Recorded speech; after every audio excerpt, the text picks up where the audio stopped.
Hello, everyone. This is Adam Meister, the Bitcoin Meister, the Disrupt Meister. Welcome to the Beyond Bitcoin Show. Today is March the 31st, 2021. It's the Beyond Bitcoin bonus show. Strong hand 2021. It's only the beginning, dudes. Unconfiscatable. Bitcoin is the next Bitcoin. Do not accept the new normal. Fitting in is overrated. Personal responsibility is a new counterculture. Deferral of gratification. Relentless. Strive for greatness. Avoid mediocrity. All right. Solutions over sympathy. Be an individual. Hello, my elite friends. We're going to talk about all of that because it's Beyond Bitcoin. And it has been a while since I did a Beyond Bitcoin show. This is a bonus version. It's not one of the official versions, but it's a special bonus version. This thing might go 2 hours. I have so many topics to talk about. We're going to keep it really informal. You guys can ask me questions. Get my attention over there in the super chat, in the chat somehow. And remember, tomorrow, Friday, 1 p.m. East Coast time, Baltimore time, This Week in Bitcoin. We're going to have 2 new guests on, along with Brecky Von Bitcoin. You guys know him. But Friday, 1 p.m. And I'm doing my CoinBeast live shows, which are going on to my main YouTube channel. Go to the CoinBeast TikTok channel. It's linked to below, and you can get me live over there. But right now, I'm on the backup channel here, and you're getting me live. And hey, use your brains, people. If you can find me easily, you can go to disruptmeister.com, easily go to Twitter, techbalt, TECHBALT. I always tweet out where I'm going to be or where I am. And it's, don't be an algorithm slave, dudes. So I love doing the Beyond Bitcoin show on this backup channel because I can just let it rip. All right. Totally let it rip. We on the main channel, the issues that have come up before where they've shut it down for me. I mean, it was a year ago, my April Fool's show a year ago, that got my channel suspended for 3 months when I was talking about the virus and whatnot. And we're going to talk about that right now. Now, we hear about these culture wars, left versus right, and you can define it that way. Or you can define it as individualism versus collectivism. And there is no doubt that if you consider there to be a culture war out there, that the collectivists have won the culture war, okay? They have won the culture war. To fit in, you join a mob and you're screaming Karen. This is normal. Lies are normal. Whatever's best for the collective. Individual businesses, they can be shut down. All right. Individuals, you don't have a say anymore. Now,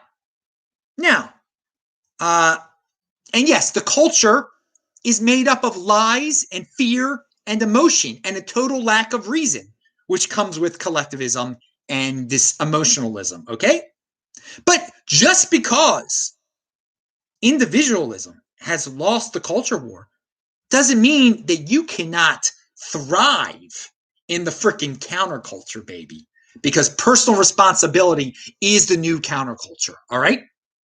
Being a unique beast has been flourishing for the last year. It has been an awesome year for individuals who haven't bought into this narrative of locking yourself in your house and being scared and worrying about the next variant or worrying about the super spreader event or the long COVID. All these things are nonsense stuff that most people, that is the mainstream culture. That is what has won. Okay, that won. So what? There are all these people who are like, well, we got to battle back. We got to no. You just do your own thing in the counterculture. Okay, it's been great here in the Bitcoin overlay, as we say. It's been awesome. So don't worry about culture wars. You can study it. You can understand what the other side, how silly and idiotic the other side is, and how much better you're doing than them, how much more productive. I mean, for a year, these people have been locked in their houses. For a year, I've been traveling around the entire United States, doing better than I've ever done before. My net worth is way more than it has ever been before because it's in Bitcoin. And I'm in the counterculture. And I can say that what I believe in, individualism, has lost. It's lost. Personal responsibility has lost. So what? I have it. Just because it is lost for the collective doesn't mean for me personally I can't benefit from it. And it's been great. It's been great. So Bitcoin in this world where, and this is a Beyond Bitcoin show, but in a world where truth is so rare today, it's becoming more and more scarce. And I said this on yesterday's show. I'm going to say it again. Bitcoin becomes more valuable because it is the security truth machine. It is more rare to have something that can tell you what the truth is, like Bitcoin, than ever before. Now, I will say this: if you don't fear, if you're not scared, if you don't care about fitting in, if you know fitting in is overrated, my advice to you, and something that I do, my attitude is, take so-called radical individualistic stands. Okay, we have all these collectivists that are saying, we gotta. It's all right for little kids to have their private parts mangled, and it's all right. All these things that are totally radical, which would be considered totally radical. It's acceptable. Oh, trans rights this, trans rights that. Let mentally ill people be in the government. Just to make them feel better. Let mentally ill people, give them high positions. Because they think they're the opposite sex. All right, they can say that. You as an individual, you can say, well, you know what? I don't believe in the Department of Education. I think, why do I have to pay taxes to support education? Let's defund the Department of Education. Let's get rid of public schools. Oh, no, you can't do. No. You can say that a man is a woman and a woman is a man. I'm going to say that the public schools are a complete joke. We shouldn't be funding it. Let's take a stand. So if you want to be, if that makes you feel like a culture warrior, then you're a culture. That's fine. That's good. So say things that are radical, because what do you have to lose? And what's truly radical? I mean, there could be bad radical and there could be good radical. I think it's pretty good to be a radical in terms of public education and just get rid of it.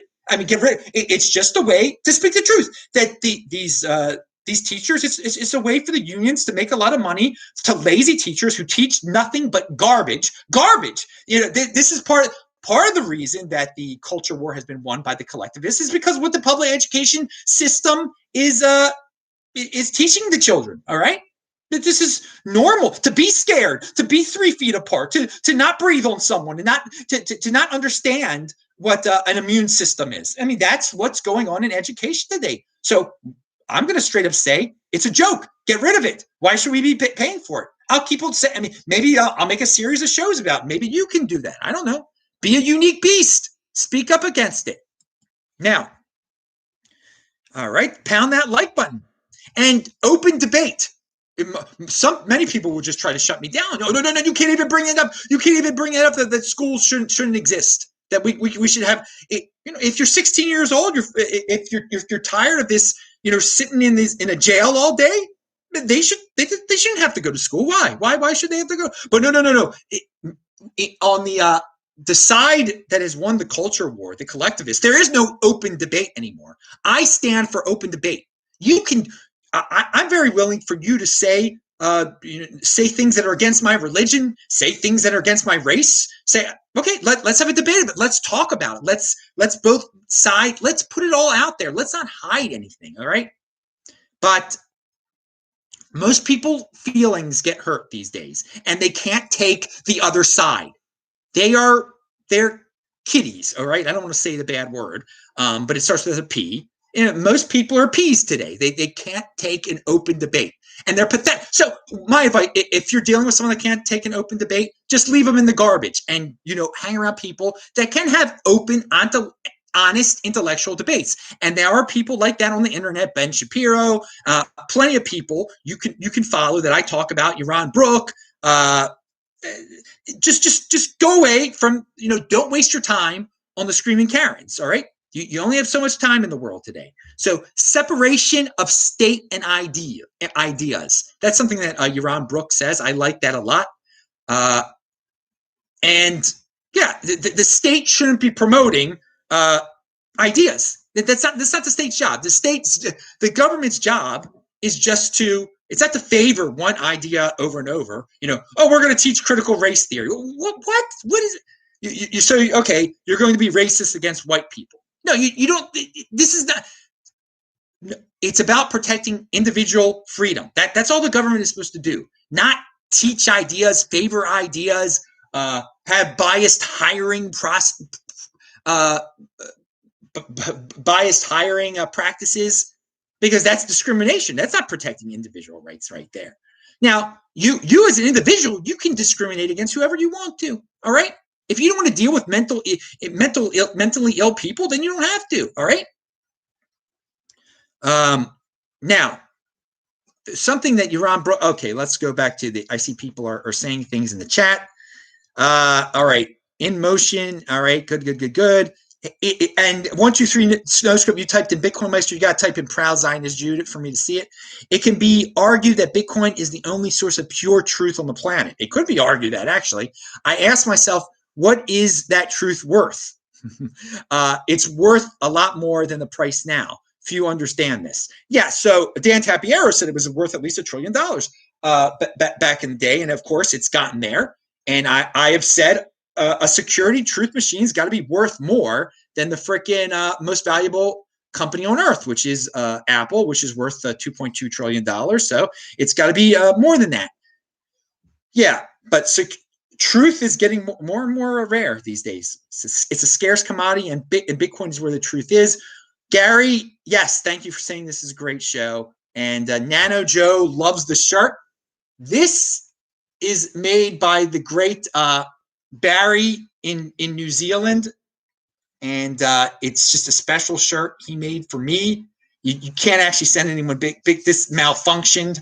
But Barefoot Barry is an awesome dude in New Zealand. It's a shame his country is controlled by people have always wondered what it would be like to have a totalitarian female regime. Jordan Peterson brought that up a few years ago. Well, now you got it. This is what totalitarianism is like under a female in New Zealand. Yeah, and people still ask me, Adam, should you get a second passport? This last year has shown me that the United States is the best freaking country.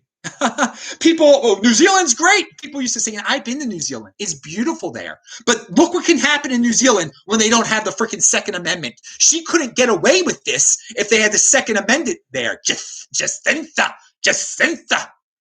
Yeah, totalitarian female leadership there. That's what you got. That's what New Zealand is.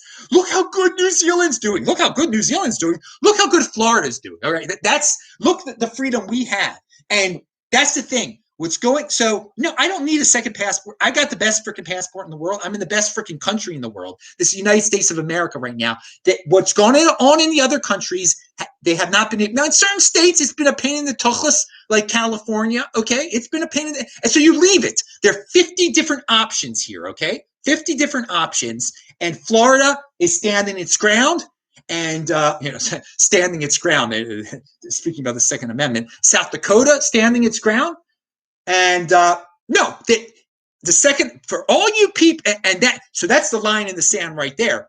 The Biden administration will try to weaken the Second Amendment, et cetera, et cetera. They will not be able to take all of the guns, okay? That's not happening. There's more guns than people in this country. And all the Europeans are saying, oh, it's so horrible that you guys have all those guns. All the Australians have always said, it's so horrible you have all those guns. Really? Really? Look. You guys are freaking slaves over there that are locked in your houses 24 hours a day for months upon months.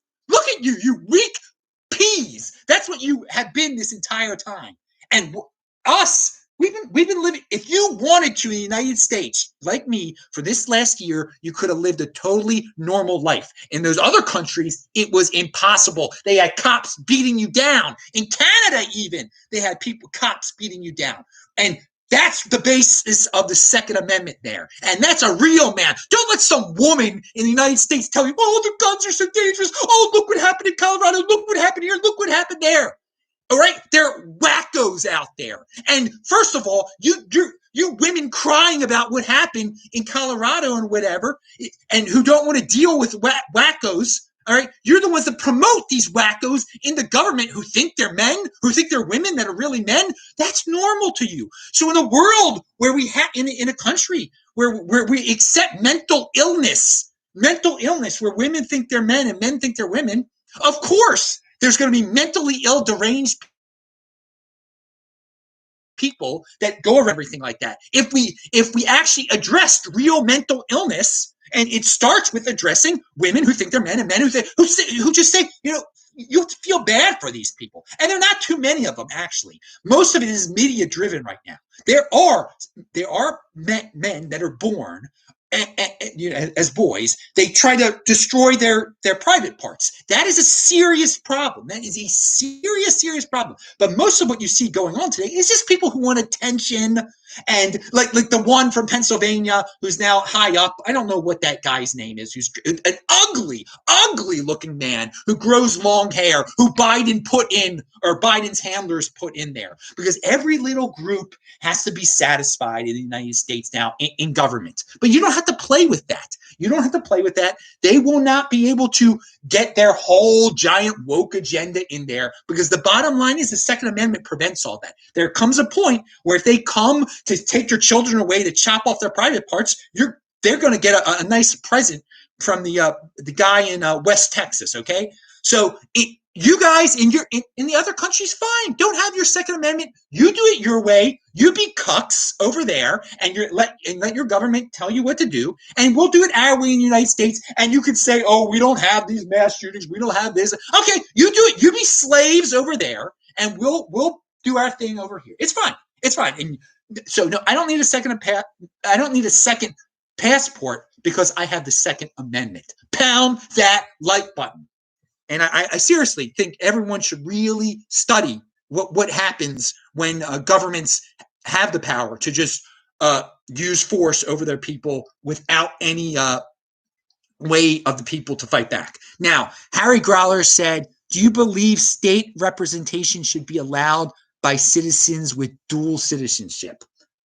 Do you believe state representation? So that an elected official should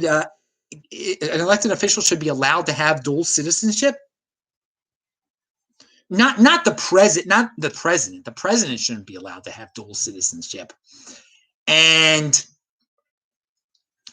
on the federal,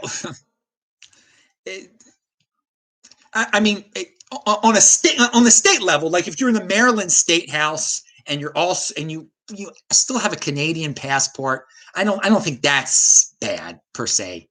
But not president, definitely. But as in terms of Congress and Senate, that is right now, that is the rule. For president, you can't be a dual citizen. I don't think it's that big of an, I don't think it's that big of an issue right now. we got bigger, definitely. If you're concerned about government, well, yeah, on a federal level, no federal elected official should have dual citizenship. That you should get rid of it at least. Interesting topic. All right, let's go back to but keep asking those questions. Keep asking those questions. All right, let's get back to this. This is going to be a long one, dudes. So keep on coming in. Retweet this on Twitter. It's tweet. I put it at the top. Again, a lot of people are algorithm 80% are slaves out there, so they don't know to find me over here. So spread the word. This is going to be a long. I'm just going through all this stuff I have written down here. And some of you are listening to this on podcast form, taped. That's good for you. Play this at 2x if you're watching this taped. Wherever you can play this at 2x. You can understand me at 2x. It saves time. All right. Now, we talked about open debate, separation of state and ideas. So Yaron Brook also said, that the virus, COVID, whatever you want to call this nonsense, a bad cold is what it is, that the bad cold that's out there is killing curiosity around the world. And he's absolutely right. He's absolutely right. If you don't have curiosity, you're dead inside, he says. And right now there are a lot of people who are dead inside. They are dead inside. They whatever the government tells them, that is the law, that is the rule, and they don't want to think about it, and they're scared. So if the government says 6 feet apart, they believe it. They think that's science. 3 feet apart, that's science. The mask works, it's science. The next variant, it's science. You should shut down the whole country, it's science. They're not curious. They're not, people are also, they're like, well, if I get locked in my state or my city or my country, I don't need to see the rest of the world. Dude, well, first of all, most people don't want to travel. And that is a problem with Americans. Many Americans don't want to see the rest of the world. I am glad I got to see the rest of the world. I am curious. If I can't get out of this country, I've been seeing the other states. I went to Asheville for the first time, Salt Lake City for the first time, Miami for the first time, Phoenix for the first time, okay? I want to go to Nashville for the first time. I am curious about people. I'm curious about, and I'm open to open debate. I love, I discovered Peter Diamandis. I mentioned this on another show. Is a dude from Silicon Valley that talks about your mindset, the abundance mindset. I'm always willing to learn out there. But Yaron Brook is correct. The people, the sociopaths out there that want more control over the regular Joes of the world, they're laughing their butts off right now because more and more people are just interested in politics and just interested in what their leaders are saying and are not curious to get into other subjects and not curious about other opinions.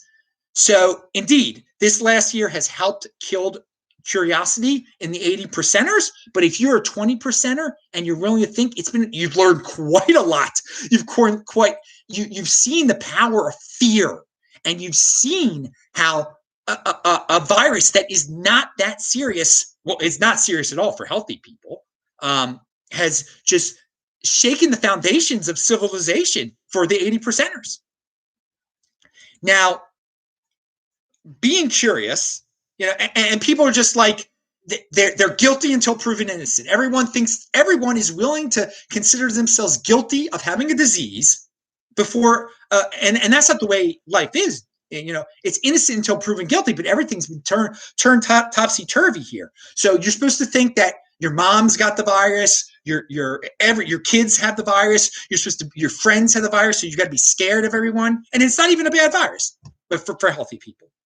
So, and you don't know, and even if you had the virus before, you can still spread the virus. You can still get the virus. No one and that's such they don't know what antibodies are. Now you can get a COVID test that sometimes it says you're positive, sometimes it says you're negative. So I'm a curious guy, and I like life hacks. Okay, so you know what I'm doing tomorrow? You know what? I've scheduled a blood donation at the Red Cross. All right. I've never given blood before.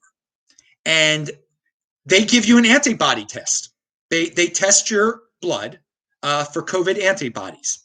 So I don't have to pay anyone.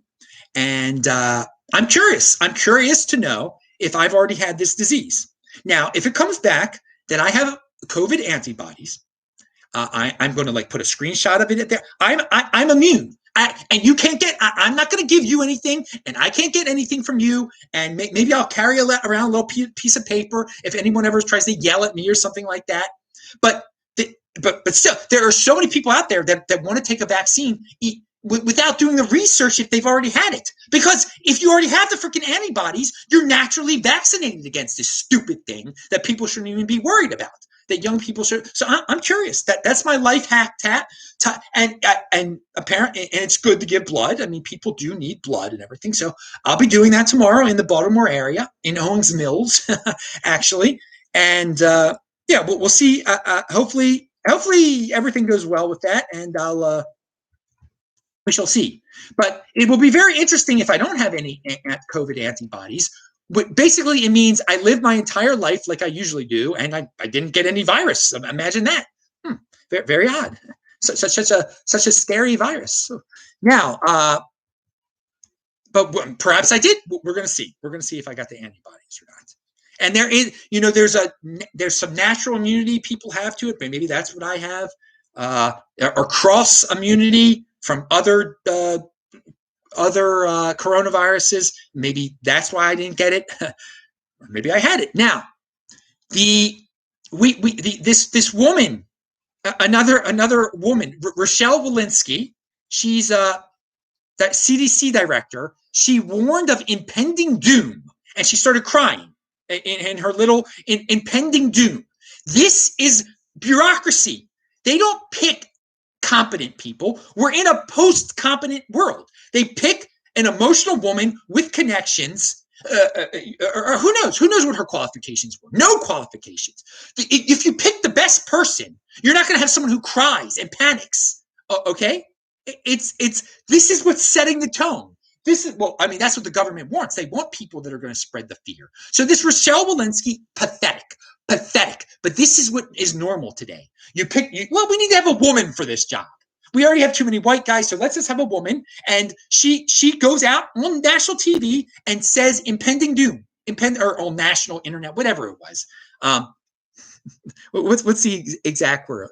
Impending doom for the virus. This is sickening. It's sickening. They're not hiding anything. The government, the sociopaths are all over the world. They're not hiding anything. They're trying to keep you scared. They're tossing out all these medical terms. They don't even know what they mean. They know people don't know what it means. They know that they have these screaming Karens that are their freaking foot soldiers who will just repeat the nonsense over and over, who will spread the fear. Guys, well, most of you that are watching this woke up a long time ago. I've been talking about this with this same voice that got me kicked off of YouTube exactly a year ago. Me talking just like this over a year. I've been talking like Carl Denninger too. Carl Denninger, market taker, it's linked to below. He has been spot on with this stuff. If you think rationally about this, that it affects fat old people, or not get rid of the old part. Sorry about that. But fat people with comorbidities, this is who, and they've had a year to change their life. They don't change their lives, of course. They think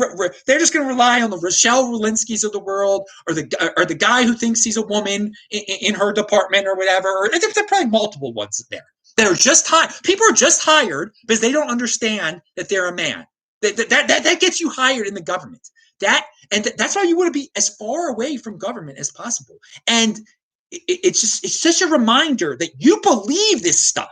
The people who believe this stuff, they don't know logic and reason anymore. You believe people who break down and start crying on national TV, who can't control their emotions like that, and talk about impending doom. Fourth wave, Mike Tuchlis. All right.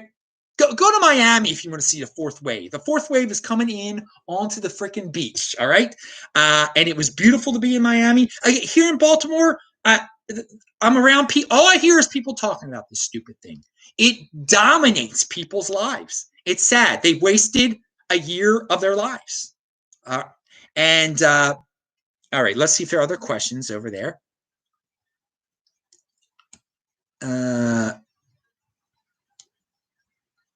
All right, no, we're gonna keep on going. Keep on going here. Now, and keep asking me. This is a very informal show, and if you don't like this part of the show and you're watching it taped, fast forward, play to 2x, whatever. There's gonna be plenty. There's plenty for everybody on this show today. I'm just laying it all out there, and I think I linked to the Rochelle Walensky thing already below. I don't know if I'll link to everything eventually, but some of it's down there. All right, who is this? I don't know. The propaganda and fear porn with this non-disease has been highly effective. There are so many Karens running around afraid of their own shadows with this. It's ridiculous. For me, this is the worst part of the entire thing, that the large majority of folks can be convinced that this is such a big deal, that they can be literally brainwashed into rejecting facts and data. That's actually from Carl Denninger's forum. Someone left that comment. I thought it was a good comment. So yeah, in a world where men think they are women, of course, long COVID exists and hypochondriacs are respected. It just, what a time of abundance that we're living in. that people have so much abundance, they need something to worry about. They're so comfortable. They come up with this long COVID nonsense. So yeah, if it's acceptable for men to think they're women, of course it's acceptable for people who had COVID to worry themselves into a fit, to say that they have that they still have it. All right, I've said this on other shows. You can have the flu, and a month or two later, you could still feel ill. That's real, okay? But over the year, I mean, so many more people have become hypochondriacs. They know if they say that they're scared of a disease, or they still think they're sick, or maybe I have it, they're going to get attention. They can tweet it out, and their friends are going to feel bad for them on Facebook, and it's going to be so emotional and female and feminine, and being that way is just so good today. Even if you're a man, it's so good to let your emotions out and get attention, and then, oh, your grandma got sick. Feel bad for me. Feel bad for me that my cousin thinks she has long COVID because she's a psychotic hypochondriac. Oh, feel bad for me. Oh, it's real, Adam. It's really real. How about, oh, Adam, just because it's for fat people and they get over it doesn't mean long COVID doesn't exist. Everyone needs to get vaccinated so that in 6 months they don't become mentally ill and think they're still sick. It's so insane. All right? It's in their heads. Most of this, the long COVID, is nonsense. It's a lie. It's for hypochondriacs, and there have always been hypochondriacs. There always will be these pathetic little weasels out there that they're mentally ill. They should go. We shouldn't stop our lives for these freaking hypochondriacs. They should go see a freaking shrink, spend their own money on a shrink, and cure their mental illness. But we've always had hypochondriacs, and we're just living in an era now with CNN and everybody else puts them on TV and makes it legitimate and puts them in government. And this is the world we're living in today. But if you realize what the truth is, you can just put up your middle finger to these people and live your life like I have for the last year and laugh at them and not do business with them. And yeah, they've won the culture war. That's normal. That's culture. That's mainstream culture. Fitting in it. Do you want to be in that, or do you want to be in the counterculture where you have personal responsibility? You could talk like this and say, no, I'm not blaming being a loser I'm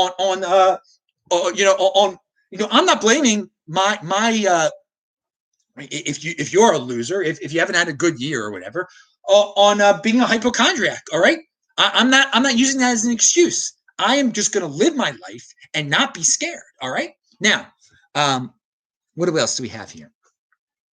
Oh, I just wanted to say something. I haven't had a headache for years. I haven't taken Advil for years. And I think it corresponds to when I started eating healthier.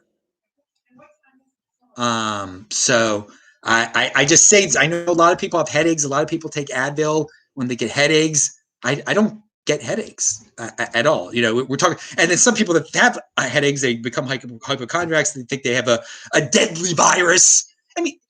It's unbelievable. People still remember the fake pictures from China that China put out there of people falling down, and they still think this thing is like the Black Plague. It's nothing. Go live your darn lives, you losers. You freaking screaming Karens. And we'll get to but you people out there who you have this abundance because of all the people who aren't scared, who have made this world a better place, who keep on producing. If people stop producing like you want them to because you're scared of catching a cold, you wouldn't have an abundance anymore, and you would stop very much worrying about some cold that you're not going to get. You would be starving, and you'd have something legitimate to worry about.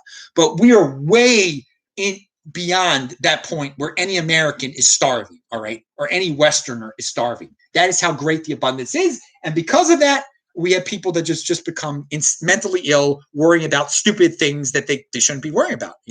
Colds and mangling your body parts and whatnot.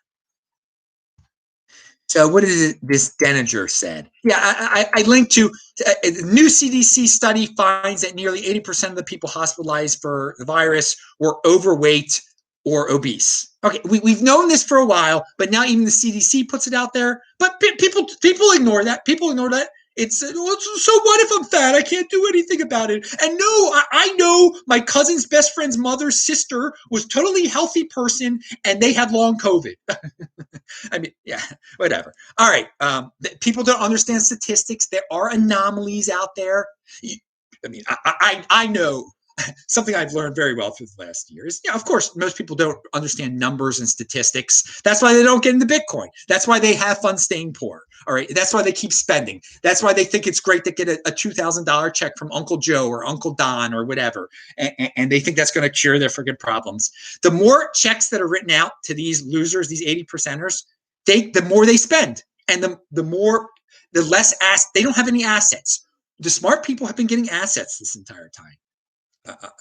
I mean, the Bitcoin is a real freaking asset. Now, and with Carl Denninger's site, there's no fancy sets or graphics, and when people attack it for it being an ugly site, for not looking, they don't care about the content at all. That's how idiotic most people are out there. That he'll write something with logic and reason on this site, and they're like, "Why should I believe a site that looks like this?" I believe CNN is fancy. That's where I get my experts from. Experts.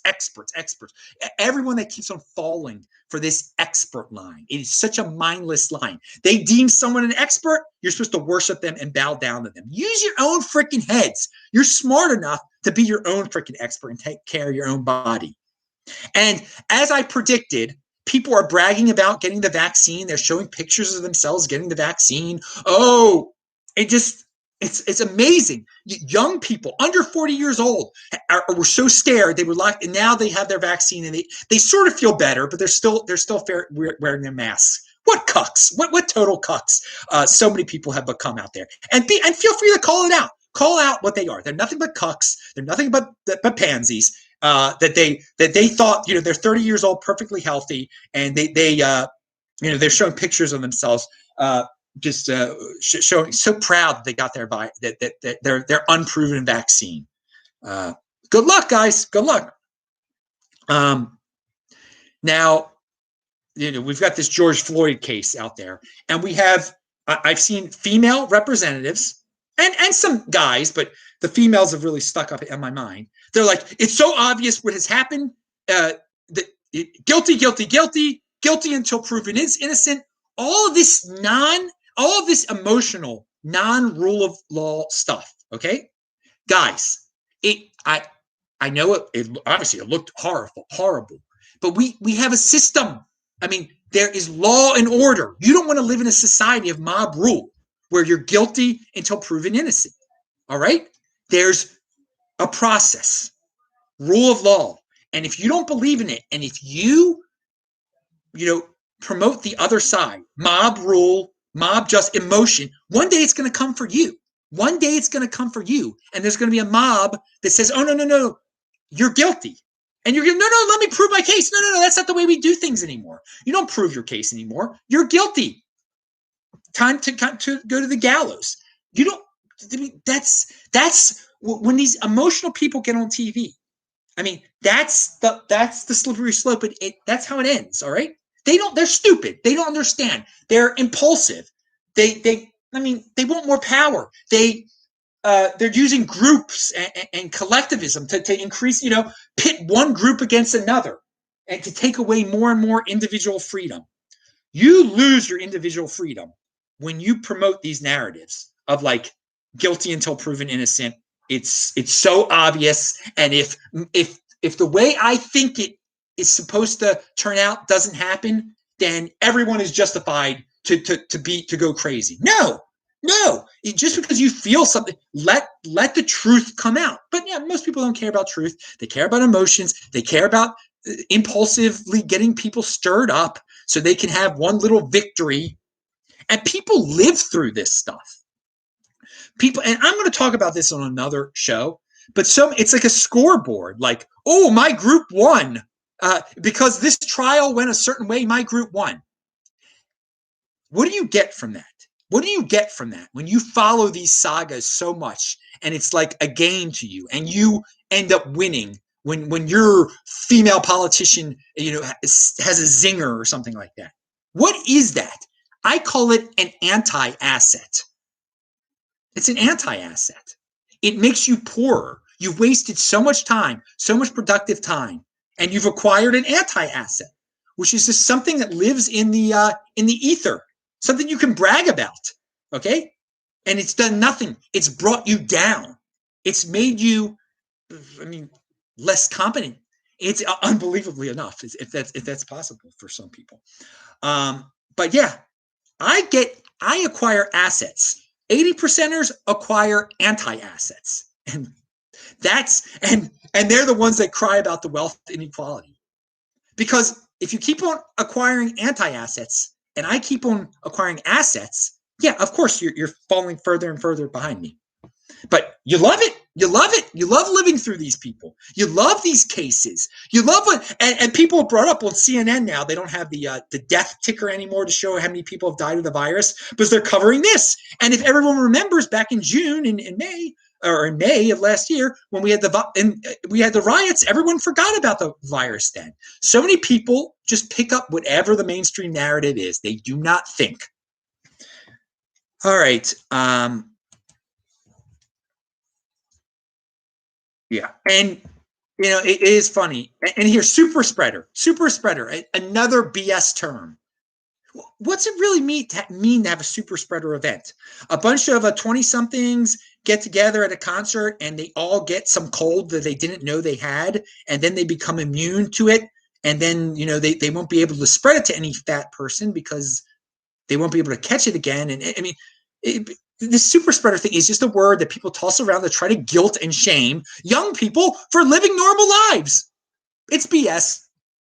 It's just like long COVID and variants. There have been variants going on of all sorts of diseases for years and years and years and years. We've had immune systems that can fight them for years and years and years and years. You're just worrying about some scary term that the media is putting out there, and you're pathetic. Now, what do we have out there? Barefoot Barry says, awesome t-shirt. Yeah, I'm wearing your t-shirt, man. There we go. I know it's hard for everybody to see all of it there.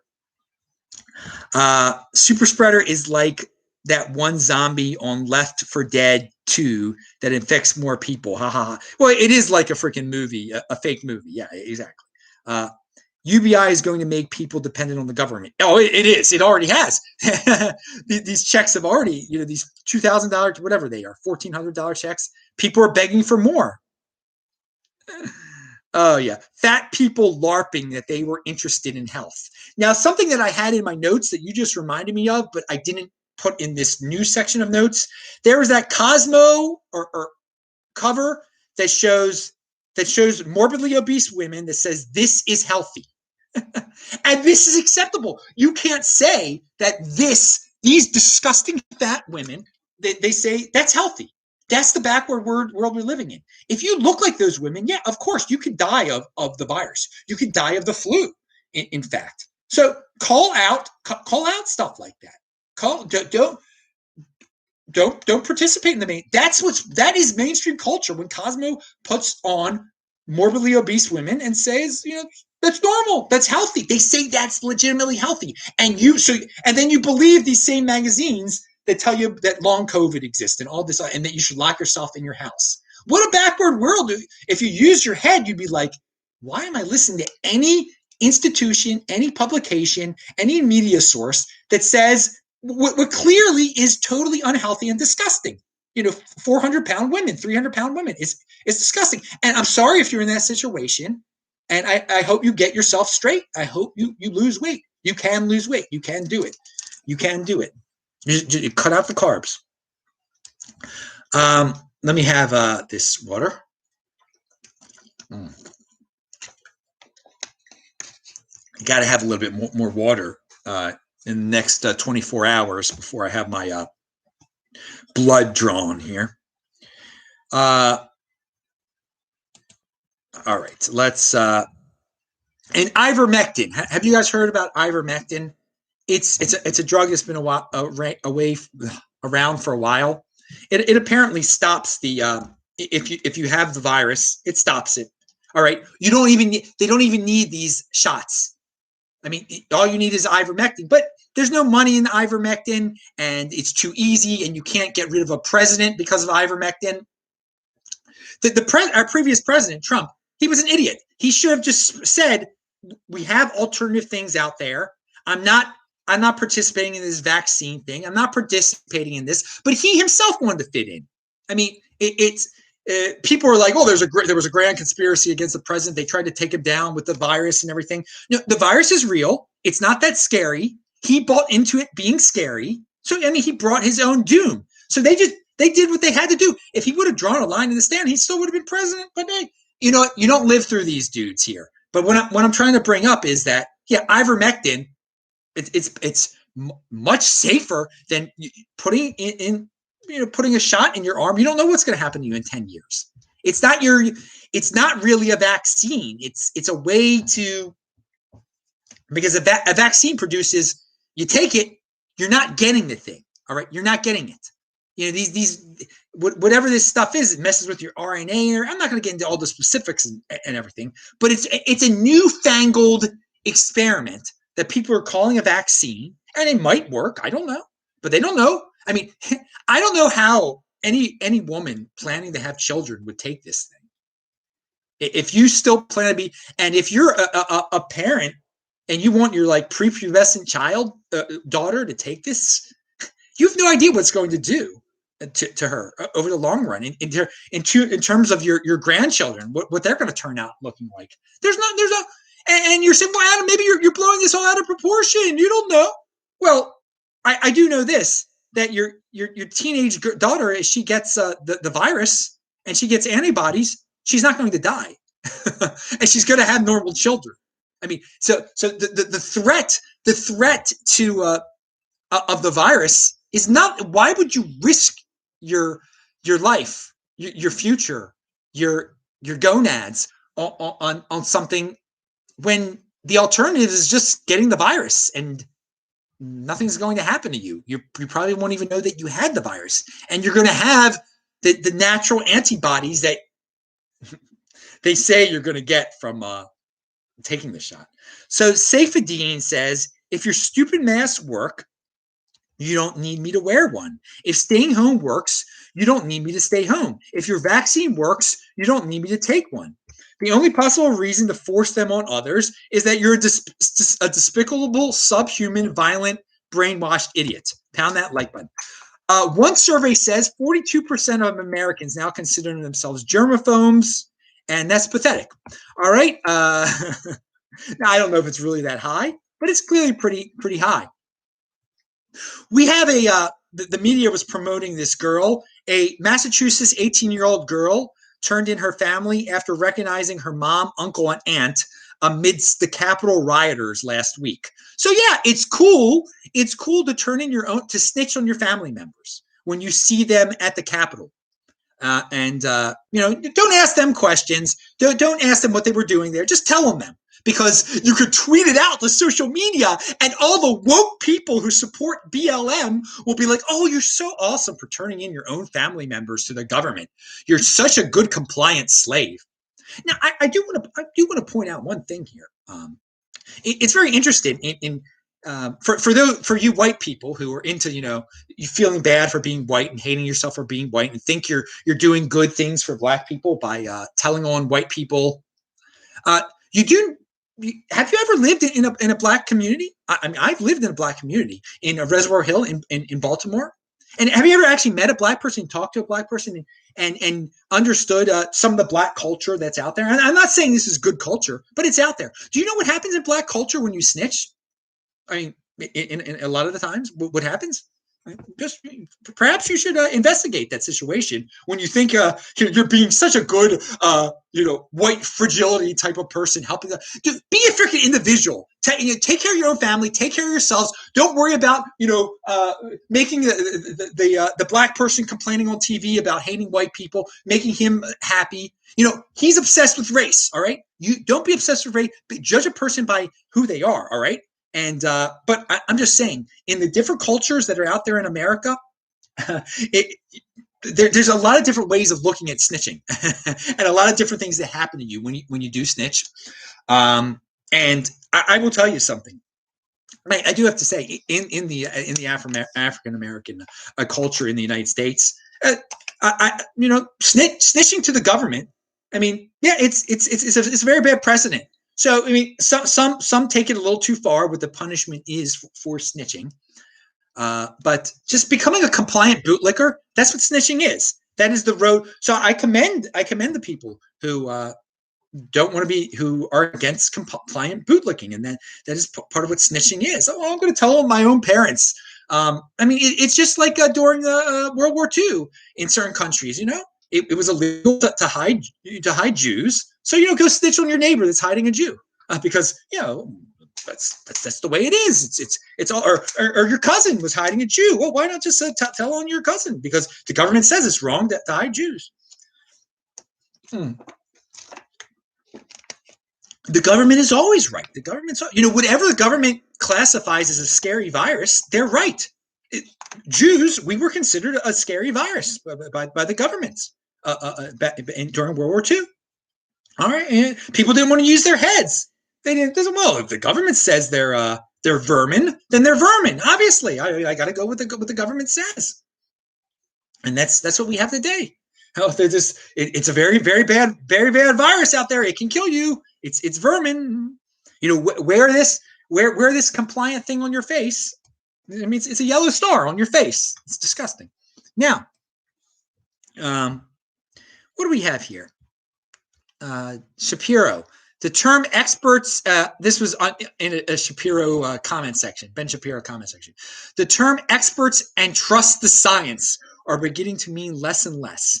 They can wear masks and stay locked down for as long as they want, but don't force that on everyone. Let freedom ring. Yep, trust the science. Another one of those mindless sayings that's shouted out. I mean, back in the day, the Germans, they said, well, the science is these people are subhumans. Trust us. Getting rid of them, it's scientifically the way you should do things. Trust the science. We've been doing experiments on them. Trust the science. So impulsive Karens, they want. I mentioned this before. They want a punishment without due process. Guys, it's time. It's one thing to shut off social media accounts, because that's private companies doing it. It's another thing for the government to dole out punishment without due process. The latter should not be negotiable in a free society. So what's he talking about? A Schumer demands rioters immediately be placed on TSA no-fly list.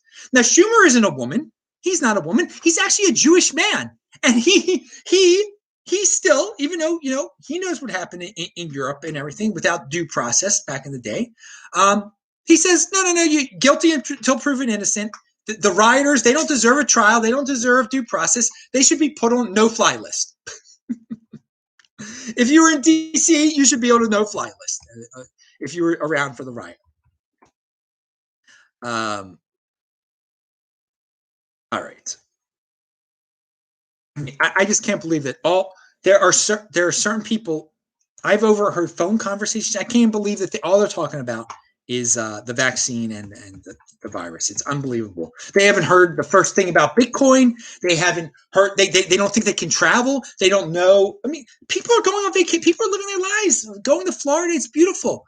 Cara Denninger says South Dakota with no restrictions has unemployment back to pre-pandemic levels. Oh, what a shock. When the government doesn't interfere with employment, you get back to pre-pandemic employment levels very, very fast. All right. And if Biden really can't answer any questions, and it looks like he can't, I don't see how this lasts a year for him. I don't see how he remains president, because there are factions that want Kamala Harris to be president. It isn't, I think there are a lot of people that are on Team Biden that really love him being in power because they get to have sway over him. They get to have, certain benefits within the government, direct policy, they're sociopaths. They like to control their people. So with that guy in charge, but even the leftist media sees like this guy doesn't look like he knows what he's talking about. And, if Kamala becomes, they'll get to talk about, first black woman president, first woman president, first Indian president, first 5'1" president, whatever she is. They can keep going on and on and on. And people can get, so no matter what, if he's as senile as he appears, and he is, this can't go on for a year. This can't go on for a year. But when she becomes president, it'll be basically the same thing. So, all right, now, but wanted to put that out there. And the DC military occupation, that it keeps people on edge, and it just leads to more trouble. I mean, what a world today where DC is still militarily occupied. I mean, who could have predicted this? So it's becoming a cold civil war. Liberty Blitzkrieg, Michael Krieger had this tweet. The regionalization of the USA is slowly starting, but people who are paying attention can see it. As DC loses more and more credibility, you'll see it accelerate. Some states will simply refuse to follow along with federal dictates. The trend is quite clear to me, he said. And he said this a few weeks ago. And I have to say, I think cold civil war is a good way of putting it. There's not the United States government isn't going to send federal troops in to start, shooting people in Florida. What's going to, if the federal, if Biden or Harris, whoever's in charge, and the Senate, if they really start passing ridiculous things, ridiculous laws, some states are just going to refuse and are just going to be like, we're not enforcing this. All right. And we already see with Florida, DeSantis is saying things, no, we're not going to have these mask mandates. No, we're not going to have, the rumors about the passport, the inoculation passport, whatever they want to call it, the vaccine passport. The Florida governor DeSantis says, no, we're not doing this. This is already, that's fine. I think, one state isn't going to go, there isn't going to be a north versus south or east versus west, people fighting each other with weapons. No, it's an idea. It's a battle of ideas here. And some states are like, no, we're separating your ideas from your state. You're not going to be able to enforce them here. Just leave us alone. So something to keep in mind. And it is a completely different mentality if you're in Florida. All right. I've seen it firsthand. I've been in numerous states. And you see on social media, my Lord. I mean, again, and the social media people are biased. They're totally biased. The people in charge of it, they let everything, all the stuff that's anti-Florida, anti-DeSantis, scary doom stuff that involves Florida, they let that stuff trend like crazy.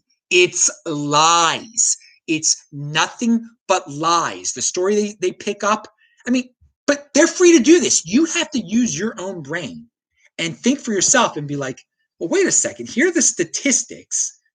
What California did and what Florida did, there's California locked down the whole state. Florida's been free and Florida's doing a little bit better. And, it's not a scoreboard game anyway. It's about individual freedom. All right. It wasn't something to worry about that too much in the first place, this disease. And Florida isn't too worried about it. So if you don't like Florida, don't go to Florida. Don't go to Disney World. Don't live in Florida. I can't wait to be back in Florida for the Bitcoin conference on June 4th and 5th. I'm actually going to be back in Florida starting May 11th. So I'll be again in Miami, May 11th to June 8th. But I'll be in Nashville, Tennessee from April 4th, which is, God, it's soon. No, April 6th, excuse me. April 6th until whatever, May 11th. And tomorrow's opening day for all you baseball fans out there. Tomorrow's Thursday, right? Yeah. Tomorrow is April 1st, April Fool's Day. I don't know if I'm going to have an April Fool's show again.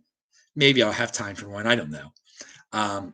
But yeah, it's Boys of Summer come back tomorrow. So and yes, now all the stadiums across the United States will have people in them. Good for them.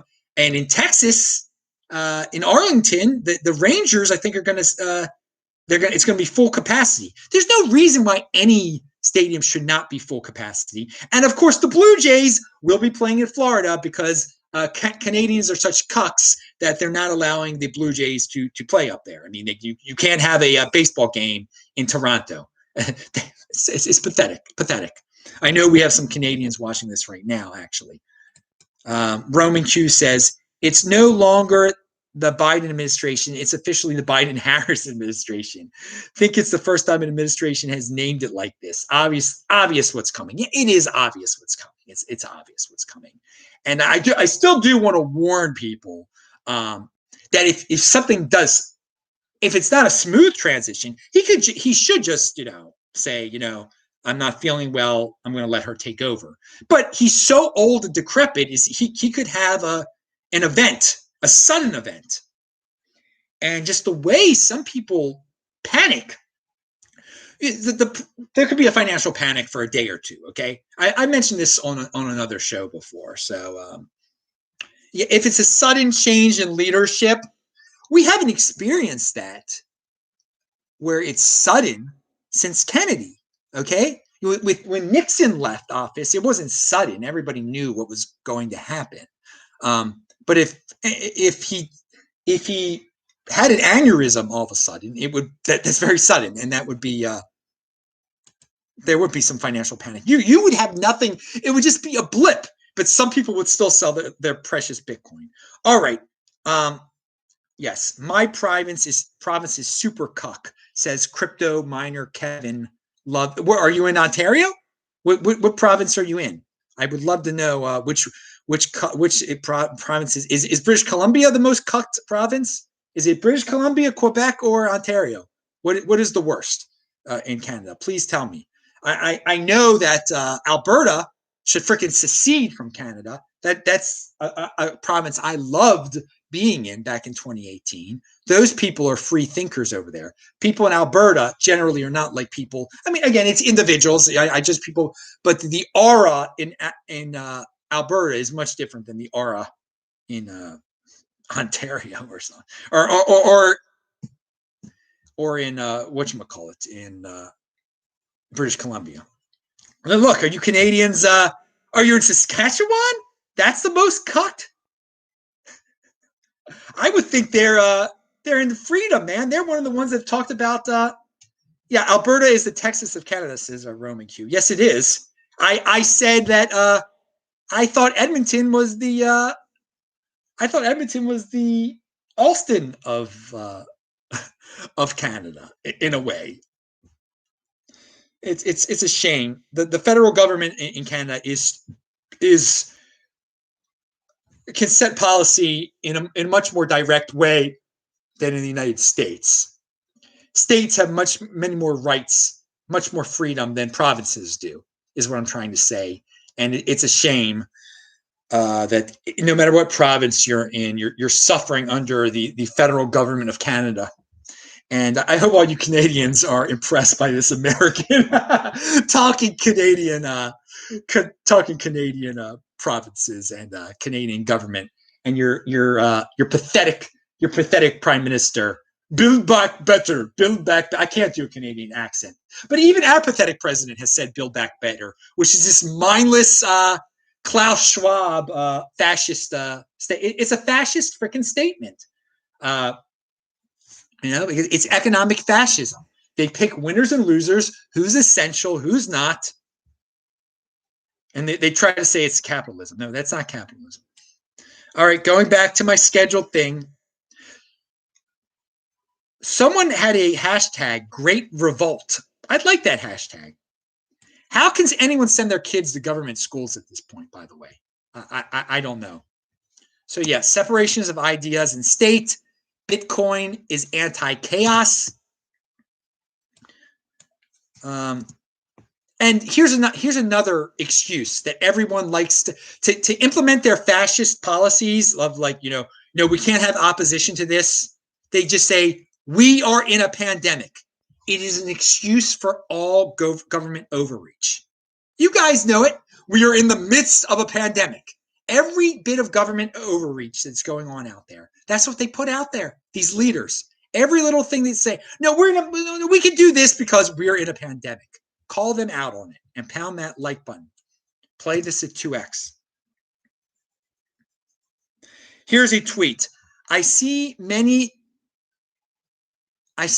people that I know will never fully recover from this. They are absolutely terrified by all the fear. Yeah, it's true. There are some people that have been in such a doom hole, and I have been shocked. There are still people tweeting out that they're still in quarantine. Again, quarantine is just a state of mind. You don't have to lock yourself in your house. There's no need to quarantine, but there are still people that rarely go outside their house. They are still in the quarantine mindset. They will never get over this. And there are some children that have been raised this way for the last year plus. They're going to be mentally ill forever. And that's not too good for society.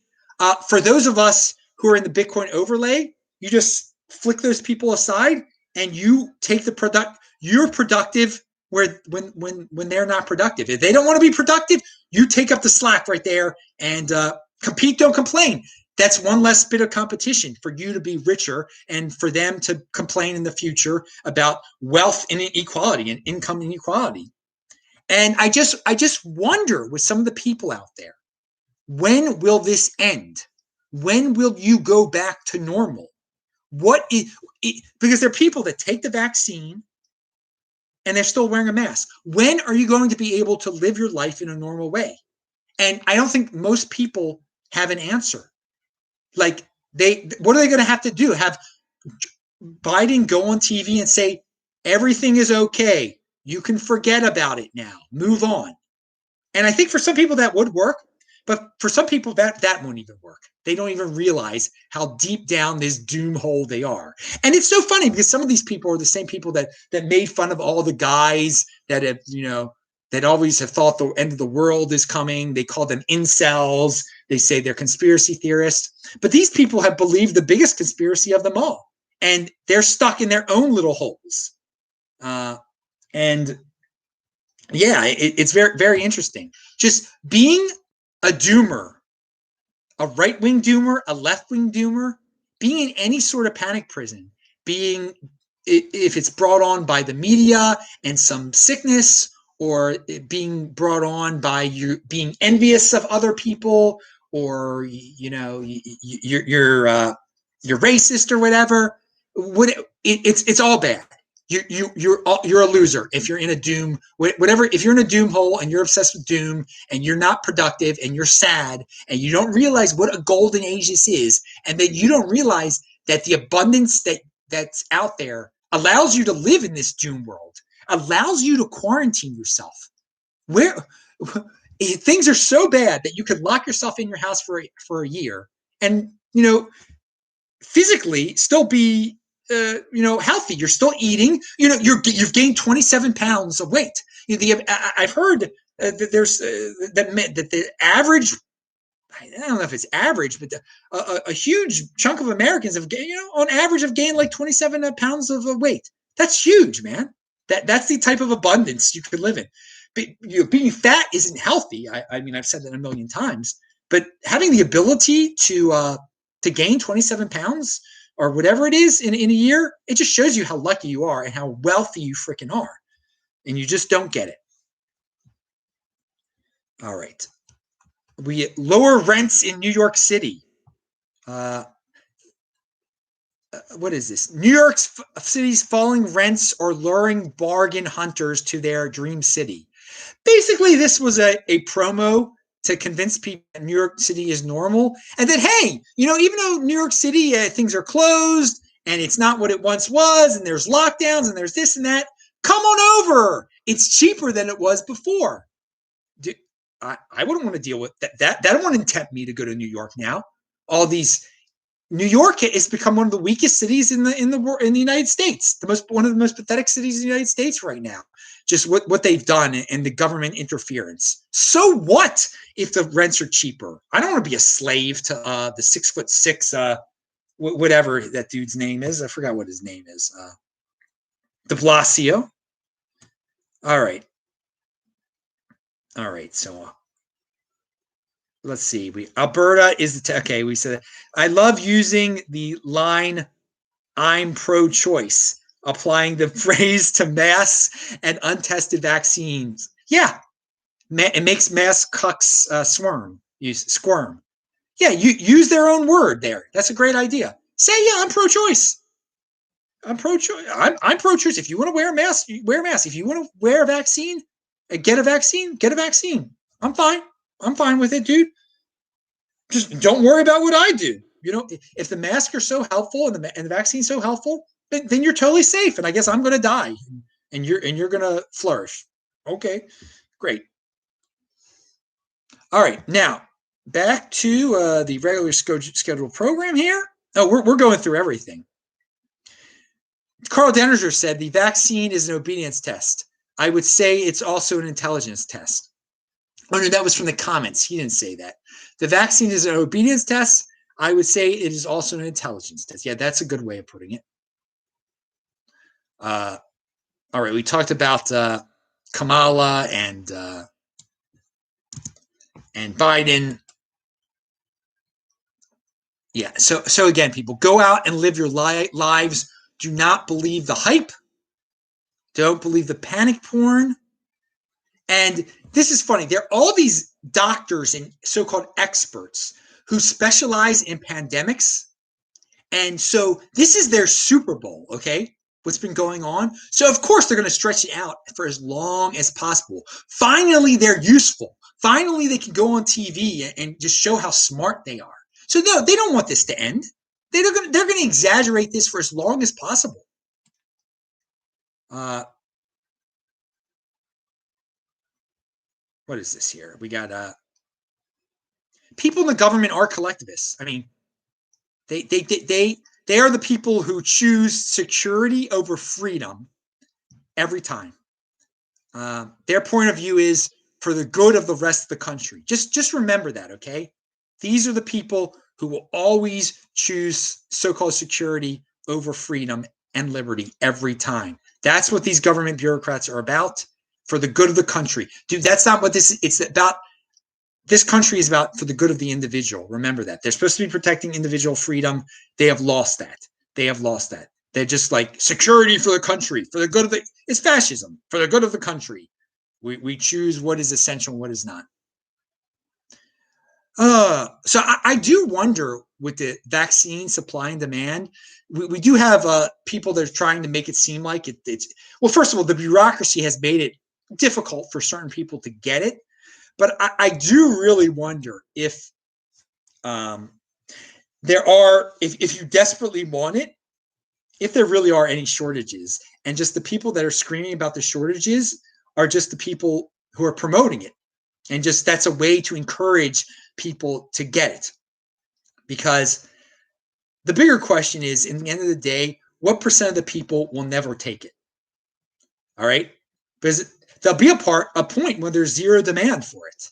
Like everyone who wants it will have gotten it. That will be an interesting point in time. And how close are we to that point in time?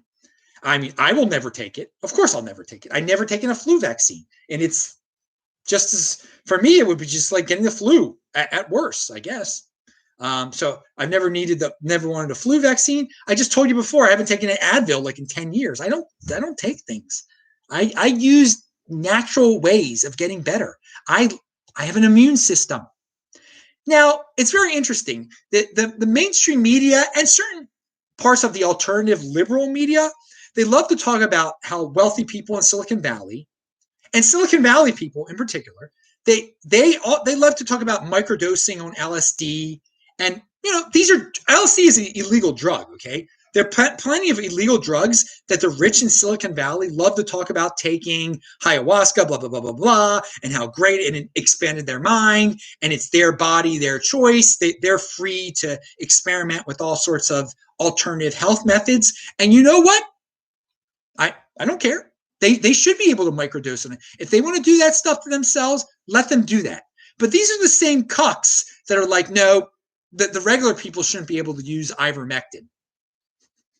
Ivermectin or even hydroxychloroquine. People shouldn't be able to experiment with that. No. The elite in Silicon Valley, they can experiment with it, whatever they want. They can go wherever they want to get any drugs they want and do any experiment. But regular people, no. And some of these people in Silicon Valley who microdose, they control the means of Twitter, Facebook, the people over there. They shut down alternative medicine, okay? Yet they themselves take alternative medicine, alternative drugs. Just wanted to point that out there, okay?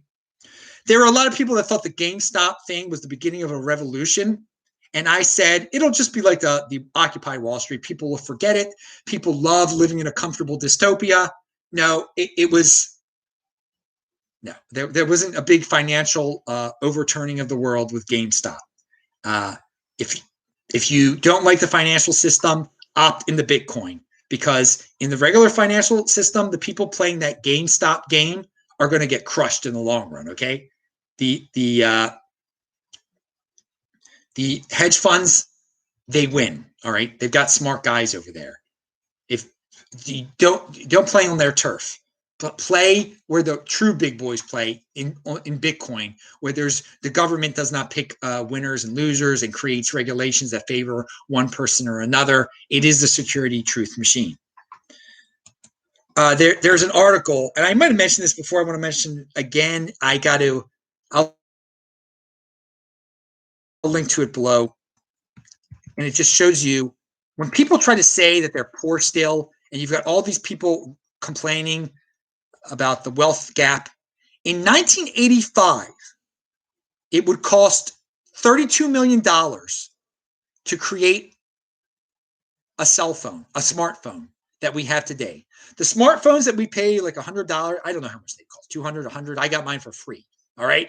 The smartphone that I get for free today because of Coinbeast. Check out Coinbeast, guys, coinbeast.com. Me doing their TikToks for them. It's linked to below. With all the technology we had in 1985, you could have built a smartphone, but it would have cost $32 million. Now, it wouldn't have looked the exact same way. So that is the glory of innovation and being productive. That, for the people that say, oh, I still make the same, you're talking about complaining about their salaries and everything like that. Look what you can buy now with your salary, all right? Because of innovation, because of people being productive. So the poor today get something that would have cost $32 million. They all have in America, all poor people, they get smartphones. It would have cost $32 million back in 1985. There's your perspective. So if you don't like being poor, compete. Don't complain. But if you're complaining, I'm giving you a truth bomb, okay? This is what innovation has brought you. You're living in such a comfortable world now. And the poor people are the most hurt by the lockdowns, though. Top quarter are doing great. I'm part of that. I'm part of the top quarter, no doubt about that. And it's been great. All right. But the stats are out. It's the poor who have, for the lockdowns have hurt. And that's all government. And it's funny. It's the poor who keep on voting for the same government over and over again. Very, very interesting. Have fun staying poor. I mean, it's a vicious cycle. So I say, take care of yourselves, people. There's so many people that are just worried about, social justice for the poor. We have to reward the poor. We have to give them everything they want. And I have to sacrifice myself for the poor. No, you don't. But if you are, don't complain. And I wrote this down a while ago, and I meant to share this back in January, but I wonder if some people are going to go crazy when they realize that with the new president, their lives still suck and that nothing's really changed. Or they just eat up the media telling them that they are happy and better off. So far, I believe that very few people out there have come to the conclusion like, wait a second, there's a different president, but my life is just as sucky as it was before. I think most people are like, they believe what the media says and like, oh, my life is so much better because there's a new president, but yet their life hasn't changed at all. Shows how most people can be influenced by the media. Only 15% of USA millionaires are under 50 years old. Now, that shows you that there are a lot of people that just save, okay? That long-term thinking is a real thing. But it tells you a little bit about people under 50. They spend a lot. They're not getting real assets. There's a great opportunity for people under 50 years old to become millionaires right now. So I wanted to put that, I wanted to use that as inspirational statistic. That come on, you under 50-year-olds, the most productive years of your life, get on that millionaire train now. Bitcoin, baby. I mean, if you were to listen to this show for years and years, most people who listen to this show are under 50 and that you'd become a millionaire. Although there are people over 50 years old that have come to me and said, yeah, I'm a millionaire thanks to you. So millionaire, as you get older, you are more prone to be less impulsive and thus become a millionaire. But doesn't mean if you're under 50, no excuse. No excuse if you're under 50. It's the most productive years of your life you can become a millionaire. A measure of practical, I made these words bold. A measure of practical intelligence is how many life hacks you can come up with. How about that one? I thought about that one on my own. Chew on that one for a while. A measure of practical intelligence is how many life hacks you can come up with on your own. Now, there's a lot of geniuses out there. They can't come up with any life hacks at all. They can score real well on a IQ test, and God bless them. That is a talent. But how many life hacks can they come up with? In the practical world that they're going to make them more efficient and could get them out of this panic prison. And just because you've got a super high IQ doesn't mean you're a unique beast, unfortunately. You really have the ability, the God-given gift to be a unique beast. If you do have a high IQ, it's sad that so many people just buy into the mainstream narrative. And they're so smart, they really dig deep into it and help propagate it too. It's sad. Proud people can't be controlled. I've said that before. Just a reminder. Government-produced economic abnormalities that create an aura of helplessness and economic uncertainty for many. That's what we've been living through. Government-produced economic abnormalities that create an aura of helplessness and economic uncertainty for many. So do not live in that aura of helplessness and economic uncertainty. If you're economically uncertain now, figure it out. Panic prison industrial complex. The new face of health for the USA looks about right. And they're talking about that man who thinks he's a woman that Joe Biden appointed as some high government position in the health bureaucracy. The new face of health for the USA. That is amazing. It does sum it up. When someone who is so clearly unhealthy mentally and physically is promoted as a knowledgeable health government official. Avi Loeb, I've talked about this guy before. He's the one who believes that Oumuamua, the interstellar object that entered the solar system and got close to Earth, he thinks there's a chance it was a remnant from an alien civilization. Now, I don't necessarily agree with it, obviously, but he has an open mind, and he's a Harvard guy, and he was on Joe Rogan, and he's a really good point about being a unique beast. Take risks where you might be criticized for not fitting in. This is how you innovate. You may fail, but you shouldn't care. Because people fear fitting in. This is why extraterrestrial life is not explored. And I'm not people are scared. Avi Loeb wants to explore extraterrestrial life. He wants to know if it really exists. So he comes up with these theories that need to be researched, okay? He's not saying they're aliens walking around on Earth and abducting people and stuff like that. He's saying, well, we don't know what that thing is. Since we don't know what that thing is, it could be something that aliens created. And we need to be open-minded to when we're exploring the galaxy, when we're exploring the universe,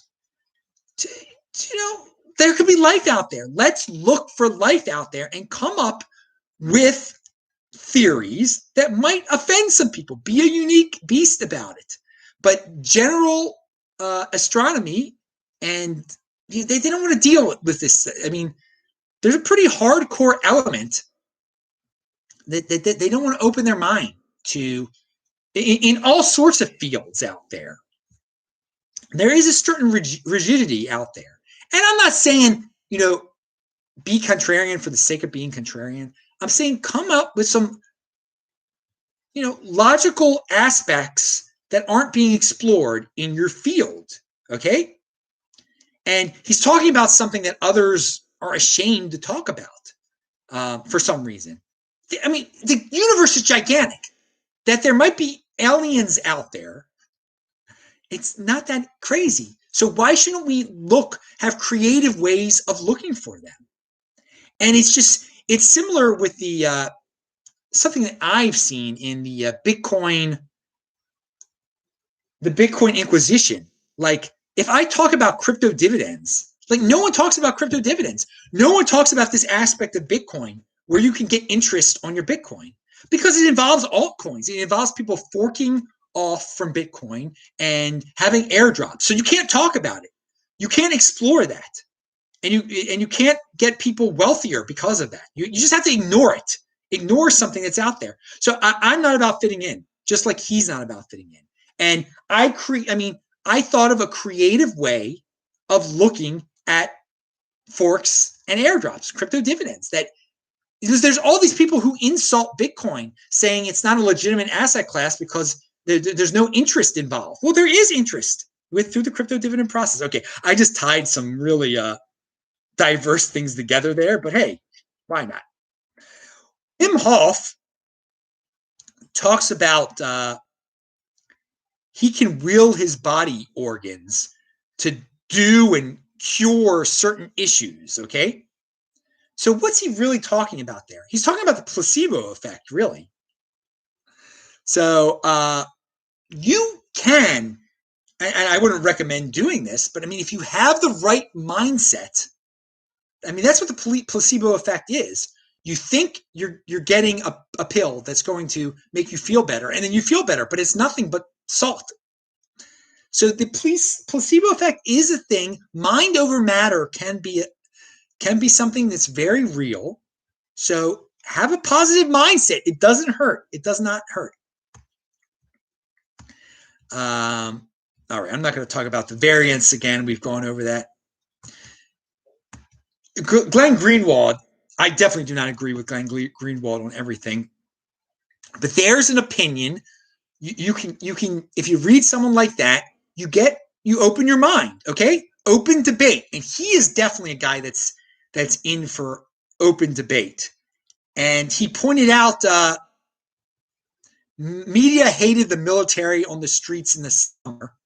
Now they love it in DC. Isn't that interesting? The mainstream media said, no, we can't have the military shut down these and I'm not for the military ever being on the streets, okay? But now they're like, oh yeah, it's fine that DC is militarized. Glenn Greenwald, he calls out hypocrisy. He's pretty good about that. Ben Shapiro talked about how the Democrats want people unified around scapegoating instead of building and production. And as everyone knows, I am a guy who's just into creation and building and producing. So, and I hate scapegoating. And so the way the Democratic Party, I mean, their talking points right now is just blame the white man, blame this, blame the Republicans, blame. They're not into producing anything. They're just into blaming. And they think that's going to fix everything, okay?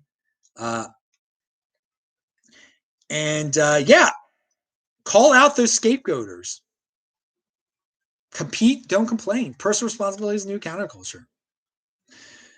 And this calling everyone a racist, calling everyone a white supremacist, and when I hear that now, I just ignore it. It's lost all meaning, and it's pretty sad because, well, first of all, racism is real. Critical race theory and white fragility, that is racism against white people. But people have lost, like, I think what most people think is racism now is like, if you say something bad, if you, I mean, If you don't go, if you're not in line with whatever the woke culture is toward minorities, that's racism. That's not what racism is, okay? Racism is judging people by their race, not judging them as an individual, discriminating against someone because they look a certain way. That's racist. And hey, you're free to do that because, and as we see today, so many people in the media and government, they're racist against white people. So yeah, just don't deal with them, ignore them, and just don't waste your time on them. Okay, you do things that are productive. Don't acquire those anti-assets that they play with. They play with anti-assets. You want real assets. And I did notice when Trump said that he was not going to create a third party, the media stopped caring about him as much. One of the things that the mainstream media, because the mainstream media is really into Democrats winning, and well, because I think they think it's going to help them in some way, and they're just such worshipers. Some of the people just live their lives through the Democratic Party that they just mentally disturbed if a Republican is president. I mean, you shouldn't live vicariously through any of this. But I did notice when he said he wasn't going to form a third party, they stopped covering him as much because what the media realized is if Trump had a third party, it would destroy the Republican Party. And the Democrats would be able to dominate.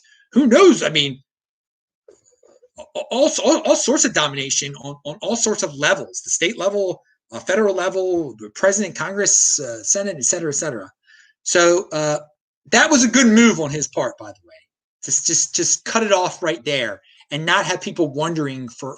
So that got rid of that story. Like Trump might create a third party. You never know. He said, no, I'm not doing it. All right. And so for once, he did something smart. He didn't do too many things smart at the end of his presidency. He took a stand. I'm not doing a third party. He could have said, like, I'm not doing masks. I'm not believing this virus nonsense, but he didn't do that. The governor of Maryland, who's a Republican or a rhino, whatever you want to call him, he declares this was from, for the inauguration, he declared a state of emergency. So the governor of Maryland, when there was an inauguration in D.C., declared a state of emergency in Maryland. Such government overreach. And someone said they should give this guy an honorary drama school degree. And yes, Larry Hogan, you're nothing but a drama queen baby, okay? You tried to virtue signal so much on the virus. You're so wishy-washy. Oh, look, I've got an Asian wife. I know about Asian discrimination. I mean, it's so pathetic. You're so pathetic. You were a very unhealthy person. You are obese and you're scared. I know you're scared of getting the virus personally, but dude, you are the most milquetoast politician, one of the most milquetoast politicians ever. You got on the Dave Rubin show. That was smart. You're never winning. You're not going to become anything. You're not going to become president. I know that's your dream. And you're a cuck. You're nothing but a cuck. All right. When I go from one Airbnb to another, this is your health tip of the day. In the little pans that they give you on the little, they're not hot plates, but they're like portable stovetops. All I need is one of those little stovetops and a freaking pan. I'm able to cook anything, chicken, meat. I love it. It is such a skill to have to be able to cook your own food that way. And you're not addicted to these overpriced, disgusting restaurants and everything that just get you fat. Again, here's the chart. We're getting to the end of the show here. Banning hate speech means banning speech you hate. I agree with that one. Joe Manchin, he's the guy from West Virginia who is a Democrat, but West Virginia is a pretty conservative state. So people think that the Senate won't be able to pass as many crazy things as some of the rumors out there. Getting rid of the filibuster and stuff. He was preventing that, and I believe that for a bit.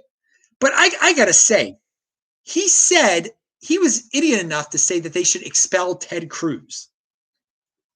So, what's your definition of moderate?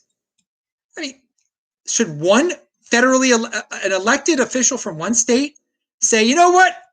I don't like what another state elected. We should get rid of that person. No, that's that's the will of the people. I mean that's the way. It's a constitutional freaking republic, and if your feelings are hurt by someone and you start getting rid of Congress members and I mean, this is what Maxine Waters and all these AOC. It's not a shock from them. When they say, "Oh, we need to get rid of this person from Congress," they ignore the will of the people. We have elections every 2 years, every 6 years, every 4 years for various positions. Just deal with it. If you don't like what they have to say, then you make your case to the people of the other state and say, you know what? I think Ted Cruz is horrible. Vote for someone else next time. And he's not horrible. But even Joe Manchin from West Virginia buys into this woke crap. I mean, get rid of. What did Ted Cruz even do to get kicked because he said something good about Trump? It's unbelievable. All right, dudes. CraigShip.com says Adam makes things happen. You better believe I do, Craig Ship. I'm not going to be able to see you this trip, unfortunately. I owe you an email, so I'll get back to you. All right, pound that like button, everybody. I'm seeing if there are any other questions. This show lasted over 90 minutes. Make clips of this show. Make your favorite little, you're free to upload parts of it onto your platforms or tweet out little things. I got it all out there. Well, not all of it out there. I still have other notes for future Beyond Bitcoin shows. But that was your Beyond Bitcoin bonus show. I had not done a Beyond Bitcoin show for a while. I hope you enjoyed it. Tonight, around 8:30, I should be live on TikTok. Maybe around 8, I should be live on TikTok, East Coast time, to do a live One Bitcoin show. And then you'll see it taped on YouTube a little later. Thanks a lot for everybody who watched bits and pieces of this today. Retweet it and pound that like button. I'll see you soon. You are 20%ers. Be a unique beast, dudes.